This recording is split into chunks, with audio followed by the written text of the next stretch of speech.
Boys, I'm surprised. I'm Kirkwood. I'm Lee. I'm Harris. I'm Wellington. Well, how do you do? And this is the Jack Kirkwood Show.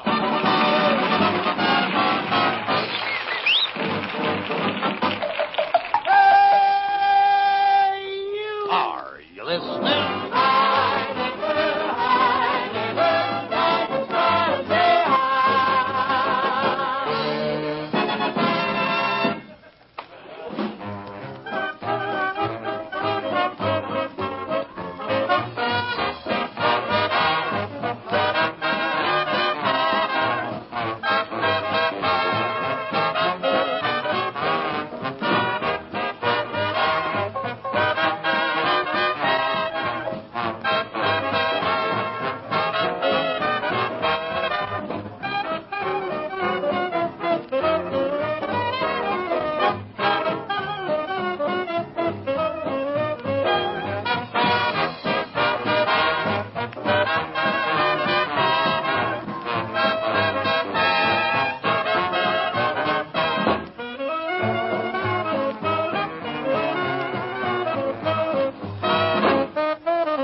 You've all heard of the newest argument among scientific men, whether the world is round or egg-shaped.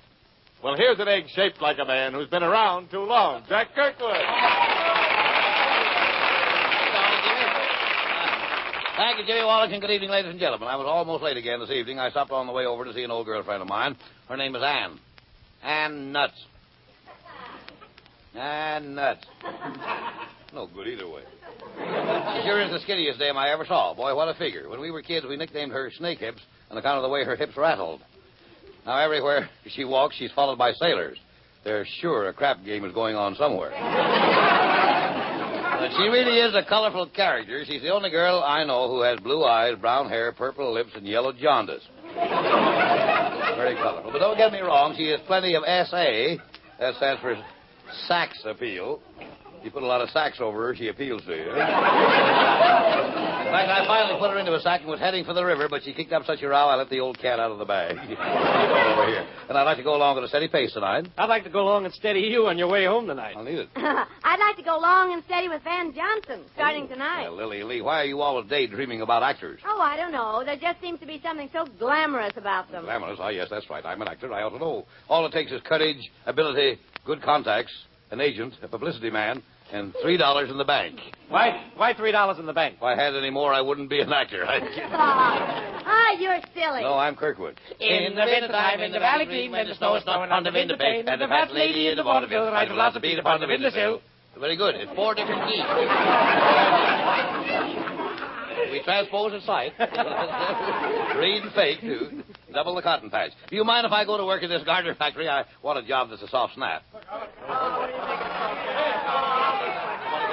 Hey, what's all the rumpus going on out there in the hall? Oh, some fellow, I don't know who he is, keeps calling you a bum. Me, a bum? Let me at him. Where, Ridley? Take it easy, pal. I'm right here. Oh, hello there, my good man. Aren't you the cab driver who brought me over to the studio this afternoon? Yeah, that's right. Now, how about paying for the ride? Come on, pay for the ride. Pay for the ride. I'll get the right ride yet. Oh, yes.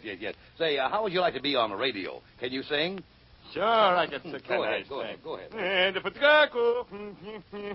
That's very good. Vocalize. That's much better than Harris does. Hey, Harris. Yes, Jack. Now, how about taking over the melody department while I step out and make a phone call? Ladies and gentlemen, Tommy Harris will hack his way through a little thing called If I Had You. Sing it nicely now.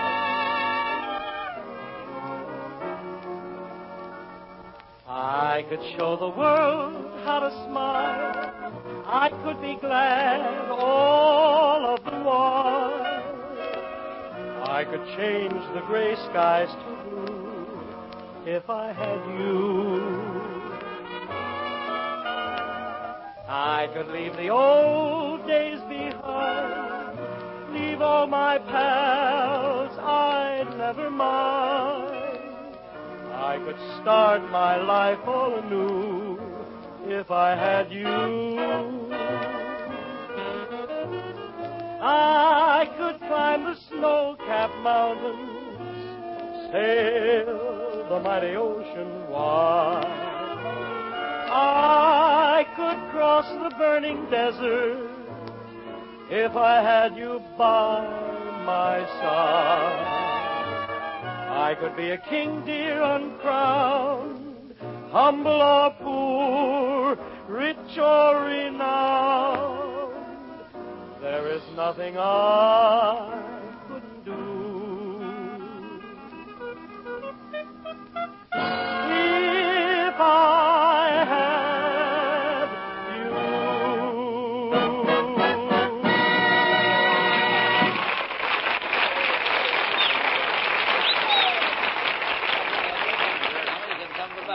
Thank you, Tommy. Thank you. That was just about what I expected. So I wasn't disappointed. Much. No kidding, Tommy. I liked it, and it brought us right to the Madhouse Little Theater. Tonight, the Madhouse comedy, drama, and a whole bunch of other stuff that we can't do over the air, players, bring us an action-packed adventure of life along the African veldt. Deep in the heart of the belching Congo, we find Professor Kirkwood and the Frobisher-Neep expedition forging ever onward in the search for the missing scientist, J. Dangle Punkley. As the scene opens, our little party is preparing to resume its journey after being held up several days by a driving rainstorm. Curtain? Well, we may as well push on, Chief. It looks like it stopped raining. Yep, I guess it has. Hey! What's the idea of putting a hole through my head? Sorry, you were standing in the light. I wanted to see if the sun was out. And we can't move until Lady Gwendolyn gets back, though. I wonder what's keeping her. Here she comes now, Chief. Oh, Professor. Oh, I thought I'd never see you again. What a frightful experience. So? I was chased for miles by a dreadful monster. Maybe it was the same one that chased me. What did it look like? It was a serpent in front and a dragon in the rear.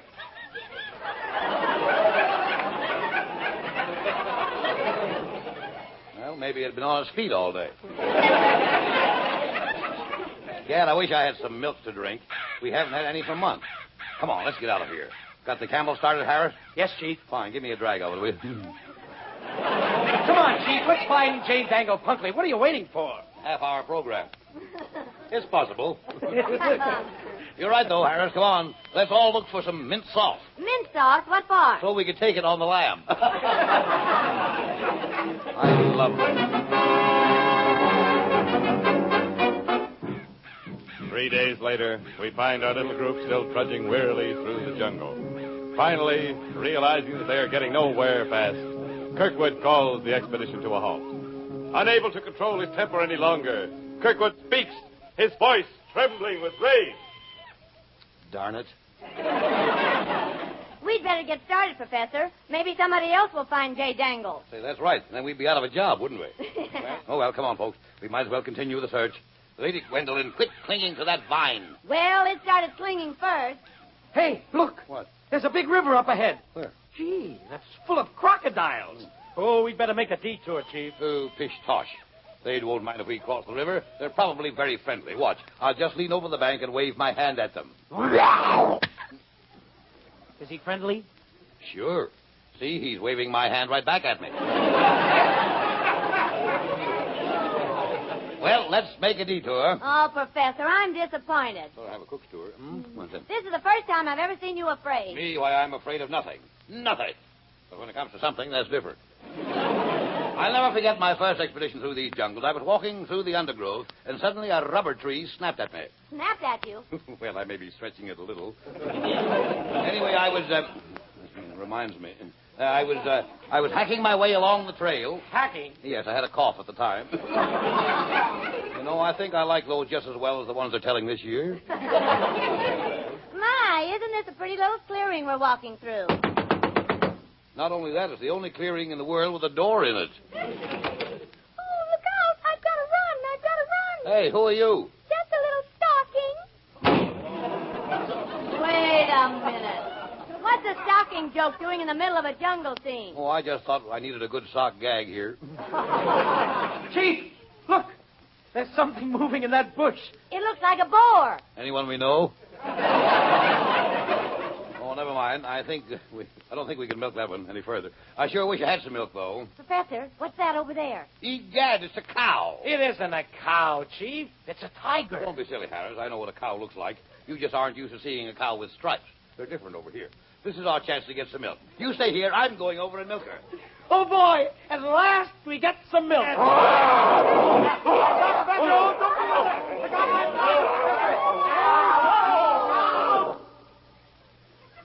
Of course, it'll take a little longer to milk her from the inside.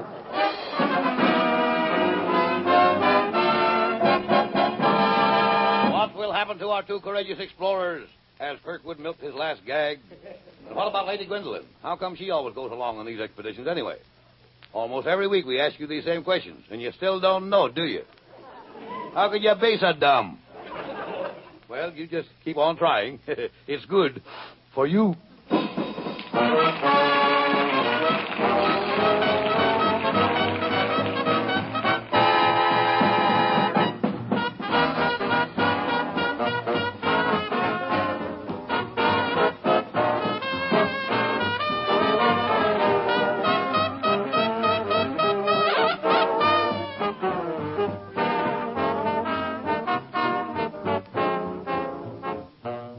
Thanks, lads. That was Every Time, played by Irving Miller and his Junior Symphony. Nice bunch of kids they are, too. That's the baldest bunch of kids I've ever seen. Outside of the front row at the opera. Did you say opera? Ah, 'twas the glittering opera. Hushed was the throng. The headline tenor broke into song. Say it's only a paper moon sailing over a cardboard sea.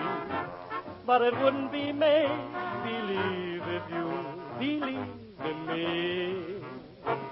Yes, it's only canvas sky hanging over a muslin tree. But it wouldn't be make-believe if you believed in me. Without your love, it's a honky-tonk parade.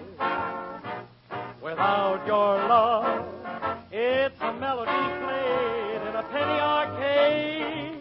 It's about a man Bailey world, just as phony as it can be. But it wouldn't be make-believe if you believed in me. Without your love, it's a honky-tonk parade. Without your love, it's a melody played in the penny arcade.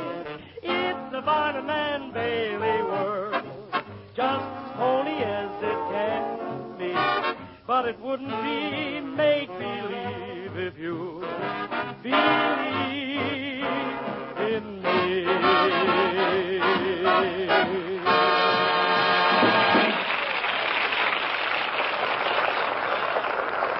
That closes up another clam bake for you by the Madhouse Little Players, Singers, and Stagehands. The Kirkwood crew will be back to ball things up again soon, and, oh yes, this is the Armed Forces Radio Service.